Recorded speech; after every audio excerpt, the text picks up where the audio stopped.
Quero saudar a todos nessa noite com a paz do Senhor, motivo de alegria, mais uma vez poder compartilhar um vídeo aqui com os nossos irmãos, com os nossos amigos neste canal, direto do trono, para você que estiver acessando aí pela primeira vez. Estamos aqui para divulgar esse canal, juntamente com a pastora Roseli, que estará à frente aqui desse trabalho, esse novo evento aqui para alcançar vidas por intermédio da palavra, amém? Você que quer compartilhar uma palavra, quer compartilhar para que as vidas sejam alcançadas, né?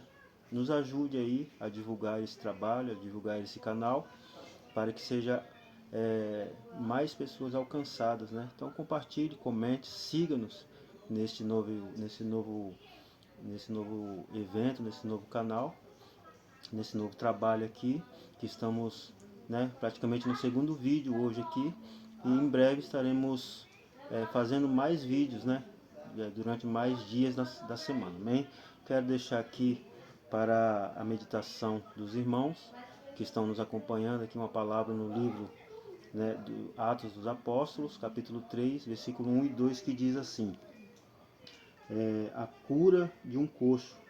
Pedro e João subiu ao templo para a oração da hora nona, e era levado um homem, coxo, de nascença, o qual punham diariamente a porta do templo chamado Formosa, para pedir esmolas aos que entravam. Amém? Essa é uma mensagem conhecida, uma palavra, né, muito pregoada por aí afora, você já deve ter ouvido alguma coisa, mas Deus tem colocado algo no meu coração e eu quero compartilhar contigo nesta data de hoje, amém? Quando este homem é levado ao templo e deixado ali na porta desse templo chamado Formosa, e ele vê os apóstolos chegando até eles, ali na entrada do templo, diz para ele olhar para os apóstolos daquela hora. A hora nona, para quem não sabe aí, aproximadamente às 3 horas da tarde, eles estavam indo para uma oração no templo, e o templo chamado Formosa. Todo mundo já sabe, né, que esse templo tem uma história, mas o mais importante da história desse templo é a história que eles aprenderam no decorrer da sua experiência com Jesus Cristo. O que viera à mente destes dois homens, Pedro e João, né, como está escrito aqui no começo do versículo, o que passa na mente destes homens ao verem um necessitado à beira do caminho, à beira da porta do templo, indo para uma oração? Eu imagino ali aqueles dois discípulos, aqueles dois apóstolos, em um exato momento em que ele olha para o necessitado à beira da porta, na entrada do templo, um templo que não era um templo qualquer, cujas suas portas era praticamente o chamariz maior naquele momento, naquele lugar, naquele endereço, né? E ele está à porta porque ele vê aquela linda porta folhada a ouro, uma dimensão arquitetônica na sua frente. Então, aquele necessitado, ele poderia imaginar que quem entrava ali deveria ter, né, uma condição estável, uma condição financeira boa, né, naqueles tempos, por entrar naquele grandioso templo. Mas o que está passando na cabeça daqueles dois homens de Deus antes de entrarem no templo? Quem sabe os ensinamentos de Jesus Cristo, né, vieram as suas memórias naquele exato momento, de que quando Jesus falava: ouves o que diz os fariseus hipócritas, né? Ouve, mas não pratica o que eles fazem, mas pratica o que eles falam, porque o que eles falam é bom.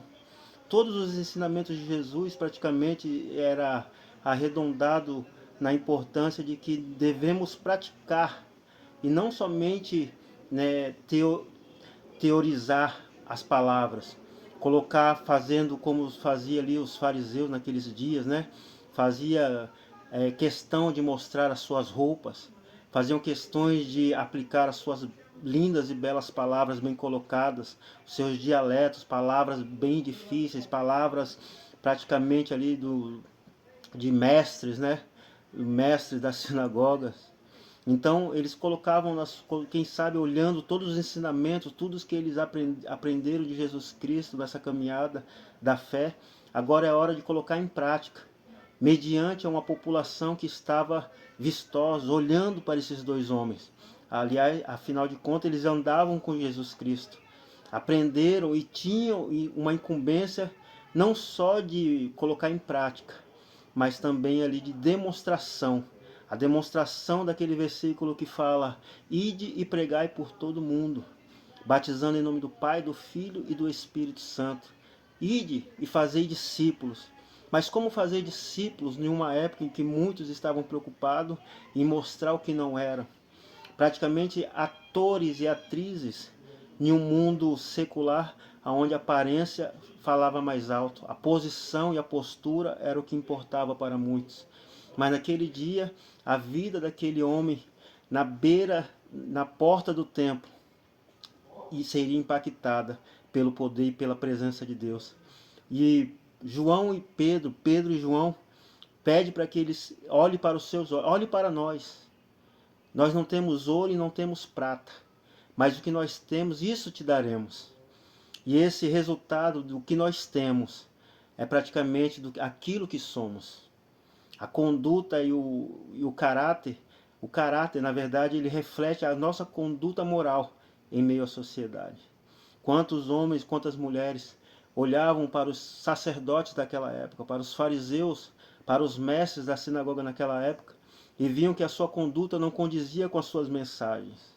E naquele dia seria diferente. Ele para e olha, e ouve a palavra. O que eles tinham em comum e diferente daqueles dias era o que poucos tinham absorvido no aprendizado.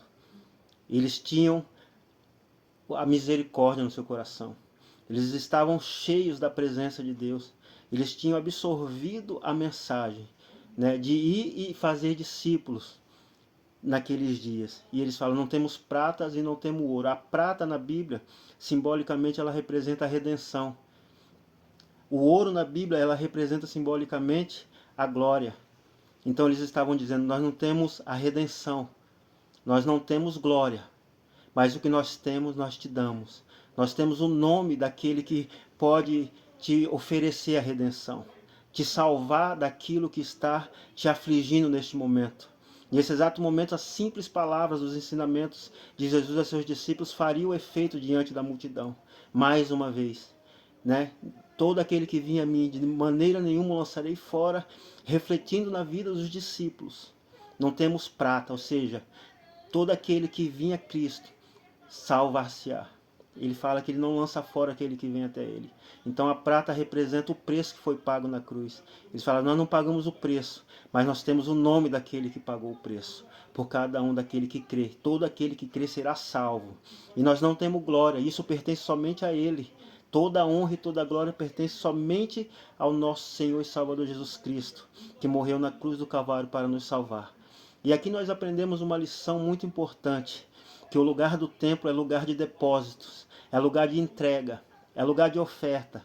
Mas fora do templo, antes de entrarmos no templo, devemos entender que a nossa vida ela tem que ter uma marca, ela tem que ter um sinal, ela tem que refletir nas vidas como luz que somos e para que fomos chamados, né, para este evangelho. O propósito.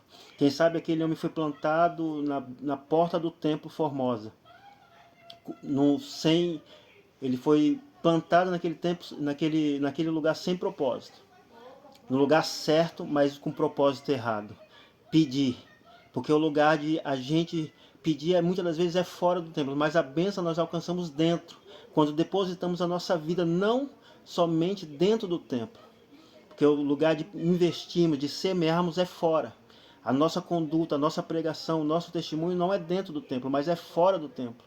E é isso que eles mostram. Se tem um lugar que devemos ofertar, se temos um lugar que devemos depositar, é diante do altar do Senhor. Não porque Deus negocia com ninguém. Ele não quer o seu ouro nem a sua prata, porque isso é simbólico, isso é sinônimo de redenção e glória. E isso nós depositamos no altar. Toda a honra e toda a glória. Em sinal de reverência, prostrados ao pé da cruz. né, depositando aquilo que somos, agradecendo e retribuindo aquilo que recebemos do nosso Senhor. Mas do lado de fora do templo, fazendo a obra, obedecendo a ordem divina: ide, fazei discípulo, pregai e batizai em nome do Pai, do Filho e do Espírito Santo. Eu lembro que essa porta do templo Formosa, ela foi uma obra feita pelo homem, para a glória do homem, porque tem uma história sobre a porta, sobre o templo. Esse mesmo templo da porta do templo Formosa, em Jerusalém ali, ele é o mesmo templo que Salomão construiu e foi derrubado pelos babilônicos, quando o povo israelita foi levado para o cativeiro e passaram 70 anos. Depois ali, o rei Herodes, ele reconstrói esse templo, querendo dos cristãos, dos judeus daquela época, a unanimidade do seu poder. Ele dava ao povo em troca de algo. Mas Deus marcou aquele dia, não pela porta do templo, e não pela história e nem pela cultura, né, dos tempos, mas pelo seu poder e pela sua glória. Não é a porta, não é o templo, mas é a presença de Deus para com quem é fiel com Ele e absorve a sua mensagem sem viver uma vida de hipocrisias. Siga a Cristo, renda-se diante dele, dê a Deus o que é de Deus e Ele com certeza fará o milagre na tua vida. Não se preocupe com a estrutura e com a ostentação feita por mãos humanas, porque Deus ele não se preocupa com estruturas, mas com uma bela de uma estrutura, mas com um coração rebelde. Mas Deus se preocupa com aquele que é humilde, aquele que é necessitado, mas que tem um coração puro e sincero, que se rende a Ele e que dá glórias ao teu nome. Amém? Já quero agradecer a oportunidade. Desejo uma boa noite a todos que estiveram presentes até aqui, né? E fique conosco. E siga, aperta aí, se inscreva no canal, para que quando mais mensagens a gente vier a publicar aqui, você seja notificado, para que a bênção de Deus, né, alcance a sua vida. Não porque você vai estar seguindo, mas porque nós temos um propósito de sinceridade, de humildade e de redenção e de glórias dadas ao nome do Cordeiro. Amém? Em nome de Jesus, a paz, até a próxima.